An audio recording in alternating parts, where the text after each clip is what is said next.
গ্রামের বাড়ি থাকলে একটা সুবিধা যে আপনি একদম ফরমালিন মুক্ত খাবার দাবারগুলো আপনি পাচ্ছেন, যেমন মাছ বলেন, সবজি বলেন, ফল ফ্রুট বলেন। তো আজকে হচ্ছে সকালবেলায় হচ্ছে গ্রাম থেকে আম পাঠিয়েছিল। এগুলো হচ্ছে আমাদের একদম গ্রামের গাছের আম। তো আমাদের বাড়িতে যে গাছে আমগুলো ধরছিল, তো এই আমগুলো দিয়ে হচ্ছে আমি একদম আমের আচার করেছিলাম কাঁচা অবস্থায়, থাকা অবস্থায়। তখন আমি গ্রামে ছিলাম। আর এখন হচ্ছে যে গরম পড়তেছে, তো এই গরমে হচ্ছে তো সব জায়গায় আমের সিজন। এই সিজনটাই হচ্ছে সবাই আম খাওয়ার একটা সিজন। এই সিজনে সবাই আম খায়, এটি বাস্তবতা। কারণ এই 6টা মাসের মাঝে এই জ্যৈষ্ঠ মাসটা হচ্ছে আম খাওয়ার একটা দিন। সকালবেলা হচ্ছে আমগুলোকে ধুয়ে পরিষ্কার করে দেন হচ্ছে আমি ফ্রেশ করে নিয়েছি।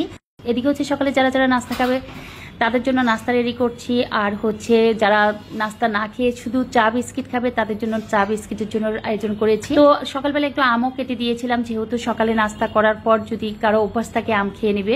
তো যারা খাচ্ছে তারা তো আর চা খাচ্ছে না, যারা আম খেয়েছে তারা চা খাবে না, যারা চা খেয়েছে তারা আম খাচ্ছে না। তো এদিকে হচ্ছে রং চা, দুধ চা দুটি করে নিলাম। যার যেটা পছন্দ, আমি নিয়েছি দুধ চা, আর আপনার ভাইয়ের জন্য নিয়েছি রং চা, আমার ছেলের জন্য নিয়েছি দুধ চা। তো আপনার ভাই হচ্ছে আবার মধু দিয়ে রং চা খেতে অনেক বেশি লাইক করে। যদিও আমার একদম পছন্দ না, আমি চায়ের সাথে মধু দিলে মনে যেন মধু পোকার একটা গন্ধ পাই আমি, সেই জন্য আমি আর রং চায়ের সাথে মধু ইউজ করি না। খেলে চিনি ছাড়া খাই, নয়তো রং চাটা তেমন একটা আমার একদম খাওয়াই পড়ে না। তো চায়ের কালারগুলো বা দুধ চায়ের কালারটা কার কাছে কেমন লাগছে, কাপগুলো রিসেন্টলি কিনেছিলাম, কাপগুলো কার কাছে পছন্দ কার কাছে অপছন্দ অবশ্যই জানাবেন। এদিকে হচ্ছে দুপুরের জন্য রান্নাবান্নার সবকিছু আয়োজন করতে হবে, তো বাজারে পাঠিয়েছিলাম। বাজার থেকে দুটো আস্ত হচ্ছে রুই মাছ নিয়ে এসেছিল। আর যেহেতু রুই মাছগুলো কাটে নাই, সেই ক্ষেত্রে হচ্ছে রুই মাছগুলোকে কেটে তারপরে হচ্ছে আমি দুপুরের জন্য রেডি করব। আর হচ্ছে কাঁচামরিচ, লেবু আর হচ্ছে শাক এগুলো নিয়েছিলাম। আসলে নিত্যদিনের খাবার দাবারগুলো দুপুরবেলা অন্তত বাসি না খেয়ে একটু তরতাজা বা একদম নতুন করে রান্না করতে ভালো লাগে। আমি যত ব্যস্ত হোক, আমি কখনো দুপুরে রান্না করি নেই এমন কোনো দিন যায় নাই। প্রত্যেক দিন চেষ্টা করি দুপুরবেলা যেন একটা নতুন বা একদম সতেজ বা ন্যাচারাল রান্নাটা থাকে। আমি বাসি খাবার একদম আমার বাসায় কখনো থাকে না। একদম রিসেন্টলি কোনো বিপদ আপদে বা কোনো কারণবশত যদি অল্প একটু থেকে যায়, আমি ওই তরকারিটা হয়তো বুয়াকে দিয়ে দিই, আর নয়তো সকালবেলায় যেভাবে খাবারগুলো শেষ করার চেষ্টা করি। আর আমার পাশে যেহেতু লোকজন থাকে বা অতটা থাকাও না, যে আছে না যে বাসি তরকারি যে রান্না করেছি থেকে গিয়েছে, এমন তরকারি একদম থাকা পড়ে না। আলহামদুলিল্লাহ তরকারি শেষ হয়ে যায়। এদিকে হচ্ছে ওই যে ডায়েট করছি বললাম, তো বাদাম শেষ হয়ে গিয়েছিল, বাদামগুলোকে আবার নতুন করে একটু হালকা ভেজে তারপরে হচ্ছে বয়মে সংরক্ষণ করছি। আর লিখন হচ্ছে আমের জুস করছে। চুলে হচ্ছে অ্যাকচুয়ালি হচ্ছে ডাল বসিয়ে দিয়েছি, ওদিকে হচ্ছে ওরা আমাকে শাক কেটে দিচ্ছে, কাঁচামরিচে গোড়া ফেলে কাঁচামরিচগুলোকে গুছিয়ে রাখছে। আর আমি হচ্ছে যেহেতু লাউ দিয়ে কি দিয়ে রান্না করব বলেন তো, তো লাউগুলোকে হচ্ছে প্রতিদিনের মতো একদম ভালোভাবে স্লাইস করে নিচ্ছি। রিসেন্টলি লাউগুলো এতটা সুন্দর আর এতটা সফট থাকে, আমার কাছে লাউ রান্নাটা এমন কোনো দিন নাই যে হয়তো বা রেয়ার একটা দিন কি দুটা দিন কোনো প্রকারে যদি সপ্তাহে বাকি যায়, বাকি দিনগুলোতে লাউ রান্না থাকে মাস্ট আমার বাসায়। তো ডাল রান্নাটা কমপ্লিট হয়ে গেছে, ডালে একটু বেরেস্তা ভাজি করে দিলাম। আর হচ্ছে মাছটাকে কেটে আবার হচ্ছে মাছটাকে গুছিয়ে নিতে হবে।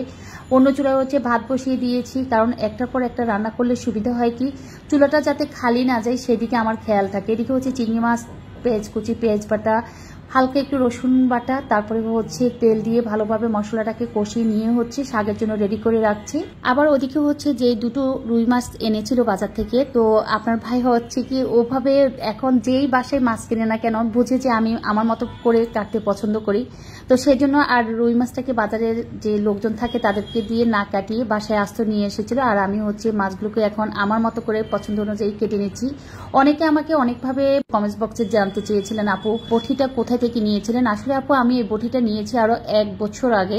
তো আমার হচ্ছে মাঝে মাঝে ছুরি দিয়ে কাটি, মাঝে মাঝে বসে বটি দিয়ে কাটি, আবার হচ্ছে দাঁড়িয়ে হচ্ছে বটি দিয়ে কাটি। যখন যেটা ভালো লাগে আমি তখন সেটা ইউজ করার চেষ্টা করি। তো বটিটা আসলে দাঁড়িয়ে দাঁড়িয়ে যখন বসতে ইচ্ছে করে না তখন দাঁড়িয়ে দাঁড়িয়ে হচ্ছে বটিতে কাটি, তখন আসলে কাটতে ভালো লাগে, খারাপ লাগে না আমার কাছে। একদম নর্মাল যেভাবে বসে কাটি ওভাবে বটির মতো কাটা যায়, আরাম ফিল হয়। দাঁড়িয়ে কাটতে অভ্যস্ত তাদের জন্য ঠিক আছে। তো এইদিকে হচ্ছে লিখন হচ্ছে আমের জুস করেছিল, তো আমের জুসের মধ্যে হচ্ছে বরফ কুচি দিয়ে দিচ্ছে। আর এদিকে হচ্ছে মাছটাকে আমি কেটে হাতটাকে সাবান দিয়ে ধুয়ে আবার হচ্ছে শাক রান্নাটা করছি। আর ওদিকে হচ্ছে মাছটাকে নুপুরকে ধুতে দিয়ে দিয়েছি। আসলে আমাদের বাসার রান্নাগুলো অনেকে অনেকভাবে মিন করেন আমার রান্নাটা নিয়ে, যে আপু এই জিনিসটা এইভাবে দিলে ভালো হতো। আমি আপনাদের যে কমেন্টসগুলো পড়ি আপনাদের থেকে কিন্তু অনেক কিছু আমি শিখে নিচ্ছি। অনেকের নেগেটিভ কমেন্টকেও কিন্তু আমি পজিটিভলি নিচ্ছি, আমার কাছে ভালো লাগে। যে আছে না যে আপনি নেগেটিভ কমেন্ট কেন করলেন, এটা তো ঠিক হচ্ছিল না। তো আমি কিন্তু পজিটিভভাবে নিই, আমার কাছে মনে হয় যেন যে কোনো জিনিস শেখার আছে। তো এদিকে হচ্ছে শাক রান্নাটাকে কমপ্লিট করছি, ও শাকটাকে দিয়ে দিলাম চিংড়ি মাছের সাথে। চিংড়ি মাছ দিয়ে হচ্ছে একদিন গ্রামীণ স্টাইলের একটু ঝোল ঝোল করে, তারপরে হচ্ছে কলমি শাকটা রান্না করছি চিংড়ি মাছ দিয়ে। আর এদিকে হচ্ছে মশলাটাকে ভালোভাবে একদম ভালোভাবে কষিয়ে দেন হচ্ছে যে রুই মাছটা কেটেছিলাম এটাকে লেবু রস, লবণ এবং অনেকক্ষণ পর্যন্ত ফ্রেশ করে ধোয়ার পর যখন পরিষ্কার পানি চলে আসলো মাছটাকে ঝাঁপিতে রেখে পানি ঝরিয়ে দেন হচ্ছে মশলাতে দিয়ে ভালোভাবে কষিয়ে নিচ্ছি। এদিকে হচ্ছে চুলার আশপাশ সব হচ্ছে গুছিয়ে নিচ্ছি। আমি হচ্ছে যখনই কাজ করি চেষ্টা করি চুলার আশপাশ এবং এভরিথিং চারপাশে পরিষ্কার পরিচ্ছন্ন করে ফেলতে। এবং পাশাপাশি যেগুলো আমি নামিয়েছিলাম আমার যে হলুদের গুঁড়ি, মরিচের গুঁড়ি, লবণ বা মশলার বাটিগুলো আমি সাথে সাথে ইচ্ছে করে আবার গুছিয়ে ফেলি। তাতে করে আমার কাছে হয় কি যে এক হাতে কাজ করলাম, আরেক হাতে তাড়াতাড়ি গোছানো হয়ে গেল, কাজগুলো দ্রুত হয়ে যাচ্ছে। আসলে যার যার মন মানসিকতার উপর তার রান্নাঘরের কাজ আমার মতো যে সবাই করবেন এমন না, এটা আমি জাস্ট আমার রান্নাঘরের কাজের নিয়মটা আমি সবার সাথে শেয়ার করলাম। এদিকে হচ্ছে পুরো বাসাটা পরিষ্কার পরিচ্ছন্ন করা হচ্ছে, আর হচ্ছে মাছ উঠিয়ে রেখে তরকারি দিয়েছি। এটা কারা কারা করছেন? যেমন কিছু কিছু মাছ উঠিয়ে তরকারি দেওয়া লাগে না, যেমন ইলিশ মাছের সাথে যখন আমি কলা ইউজ করি, কলা বা আলু, তখন আমি সাথে সাথে ইলিশ মাছের সাথে কলা আলু ইউজ করে ফেলি। আমার কাছে মনে হয় যেন যেমন লতি ইলিশ মাছের সাথে দেওয়া যায়, মানে মাছ উঠানো লাগে না। আবার কিছু কিছু মাছের সাথে হয় কি, যেমন লাউয়ের সাথে যদি আমি মাছগুলো একসাথে দিয়ে দিতাম, আমার কাছে মনে হতো যে বা ফিল করতাম মনে যেন মাছগুলো ভেঙে যাবে। তো সেজন্য হচ্ছে লাউটাকে সেজন্য হচ্ছে মাছটাকে উঠিয়ে রেখে লাউটাকে দিলাম। লাউটা যখন সিদ্ধ হয়ে আসলো মাছটা দিলাম, মাছটা দিয়ে একটু ঢেকে দিলাম চুলার আঁচ কমিয়ে। মাছ আর লাউ যখন দুটোই সিদ্ধ হয়ে আসলো তখন হচ্ছে কাঁচামরিচ, ধনিয়া পাতা দিয়ে লবণ দেখে দেন হচ্ছে চুলাটা বন্ধ করে দেওয়া। এই তো দুপুরে রান্নাবান্নাটা কিছুটা ক্লোজ করে হচ্ছে নিজের রুমে চলে আসলাম। সকালে বাদামগুলোকে ক্লোজ করে তারপরে হচ্ছে বয়মে রেখে নিজের রুমে রাখলাম। মাঝে মাঝে খিদে লাগলে একটুখানি হয়তো 2-3টা হচ্ছে বাদাম খেয়ে নিচ্ছি। যারা ডায়েট করেন তাদের জন্য বলছি, সবাই করবেন না।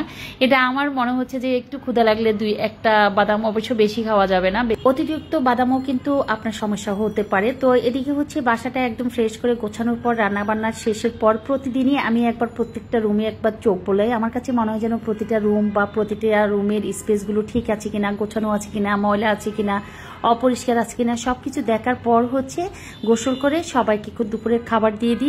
এই তো দুপুরে খাবার দাবারের পর হচ্ছে একটু রেস্ট নিয়ে আসর আজান দেওয়ার আগ মুহূর্তে হচ্ছে আবার একটু নাস্তা বা সবকিছু রেডি করে সবার জন্য গুছিয়ে রাখি। আর আজকেও আপনার ভাই হচ্ছে একদম আর্লি কোথায় জানি যাবে, সেজন্য হচ্ছে আর আজকে রেস্টও নেওয়া তেমন একটা হয়নি। তো সেক্ষেত্রে হচ্ছে পিঠা বানিয়ে দিয়েছিলাম, চা করে দিয়েছিলাম। তো সবাই হচ্ছে একটু আধা ঘন্টা পরেই হচ্ছে চা নাস্তা ও আর হচ্ছে সবাই হচ্ছে টিভি রুমে আড্ডা দিচ্ছিল, খবর দেখছিল যে কি খবর আছে আজকে আপডেট। তো সবকিছু মিলিয়ে হচ্ছে টিভি রুমে আড্ডা আর হচ্ছে আজকের ব্লগ, সবকিছু মিলিয়ে সবাই অনেক বেশি ভালো থাকবেন। আল্লাহ হাফেজ।